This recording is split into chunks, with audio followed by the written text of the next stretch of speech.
இங்க ஒரு குட்டி பையனும் அவனோட அண்ணனும் பாதி உருவம் மட்டுமே இருக்கக்கூடிய தன்னோட அப்பாவை முழுசா கொண்டு வரதுக்காக ஒரு மந்திரக்கல்லை தேடி போறாங்க. அப்படி அவங்க போகும்போது வழியே இல்லாத ஒரு பிரிட்ஜை பாக்குறாங்க. அந்த பிரிட்ஜ் மேல ஒரு மந்திரத்தை போட்டு கண்ணுக்கே தெரியாத ஒரு பிரிட்ஜ் மேல நடந்து போறாங்க. பிரிட்ஜுக்கு அந்த பக்கம் போனதுக்கு அப்புறம் ஒரு வித்தியாசமான சிலையை பாக்குறாங்க.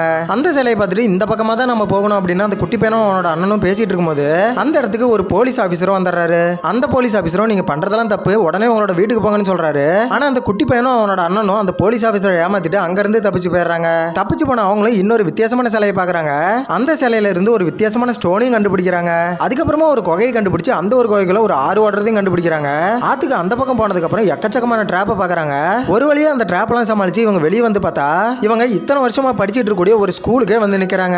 இதை பார்த்து சோகமான அந்த குட்டி பையனும் அவனோட பாதி உருவத்தில் இருக்கக்கூடிய அப்பாவும் ஒரு இடத்துக்கு போய் உட்காந்துறாங்க. ஆனா அந்த அண்ணங்கார மட்டும் இன்னொரு இடத்த கண்டுபிடிச்சு இவங்க கண்டுபிடிச்ச அந்த ஸ்டோனை வச்சு அந்த ஒரு மந்திரக்கல்ல கண்டுபிடிச்சிடறான். அதுக்கப்புறமா அந்த ஒரு மந்திரக்கல் யூஸ் பண்ணி பாதி உருவத்தில் மட்டுமே இருக்கக்கூடிய தன்னோட அப்பாவையும் திரும்ப கொண்டு வந்துடுறாங்க.